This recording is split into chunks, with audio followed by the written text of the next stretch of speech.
but I hit enter, so I have to go get rid of the extra space that I added if I want to shrink it back down.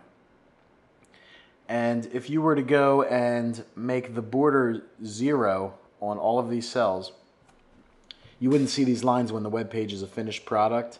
You would just see that this text is nicely separated. And I will show you that in a few minutes. What else can you do to do different formatting? One thing I want to keep in mind is when we created the page, when we made the page with a blue background, it made this table have a blue background. So the page is like the first tier. If you have a setting for the page, it's just going to make everything within that page have that same background. Now, when you create a table, you can make a table have a different background than the page, but you have to specify that. When you create a second table, it's naturally going to have the same background as the first table. If you want to change it, you got to go into this table and change it. So let's go into this table, and I highlight the whole table just to make sure I'm getting it all. Go to Table Cell Properties, go to Table. Now, I can make the background color, let's make it a really nice light color just so you can see a difference, and we'll hit OK. We hit Apply, and you see for the whole table, it went to this color. Now, if I want a different formatting in just this one cell, and I'll try to highlight it. Well, when I highlight it, it's not showing me the same way that I'm used to. So for just this one cell, let's try to make that background red. We right click, we go to Table Cell Properties, we make sure it says Selection Cell. We could apply that change to the whole row or the whole column, but we just want to do one cell for now. And for the background color, I told you we were going to make it red. So we hit OK, and we hit Apply. You don't have to hit Apply, but if you can kind of see it, you can see if it changes it before you close your box. So you hit OK, and now it's made this one cell red. What if we wanted to make this one green? We right click, Table Cell Properties. And you know what? Let's make the whole column a light green. So instead of selection for the cell, let's do it for the whole column that cell is in. Background color, I'm going to just pick a nice little aqua. I said green, but I meant like a light green just so we can still see the text. So I hit, let me move it over so when I hit Apply, you can see the changes take place. See? Now I hit OK. And now I have green columns.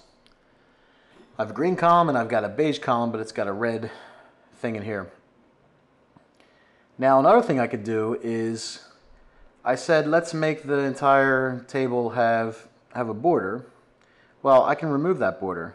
I can go to Table Cell Properties.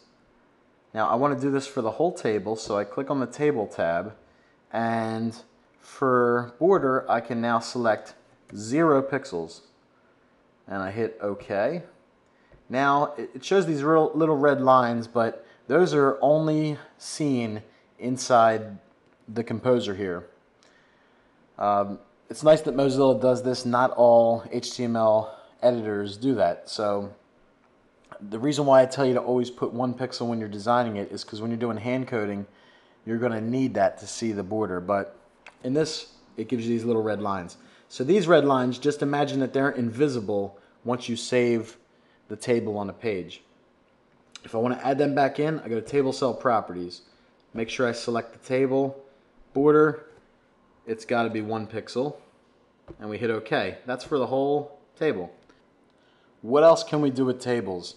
Well, suppose I wanted to have this text displayed here, and I want to have a nice picture over here. Well, I could insert a picture right there, and I'm going to show you how to do that in a few videos. We're not doing pictures right now, so just know you can use one of these cells to put a picture in there. What if you wanted to split that cell into 4 even little boxes? Here's how you do it. Let's insert a table. So we put our cursor in there. Let's center it.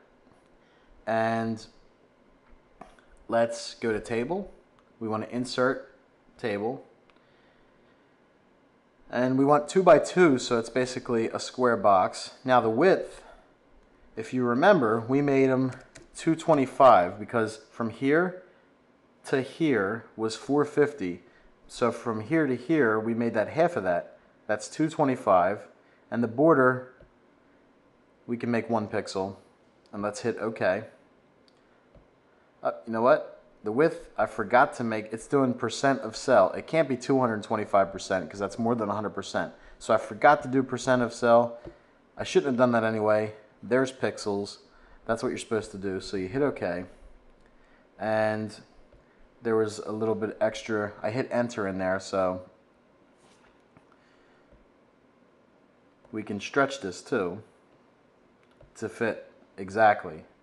Now if we want to get rid of this little border in here, we can table cell properties. One thing I want to show you first is these 4 cells are a table. They're inside of one cell of this big table. So you can keep putting tables inside of tables inside of tables. So if we right click here and we're looking for the table that contains these 4 cells, we go to table cell properties, we go to table, and we want to make the border 0 pixels, we can do that. And now you just see these red lines. So the HTML editor lets you see what you're doing. So if we wanted to type a little text down here, we can say, hello everyone, website creation is surely fun. So don't make fun of me because I'm not coming up with profound things right here. I'm just trying to show you how this works. As you can see, when we did our typing, it squeezed these other cells over.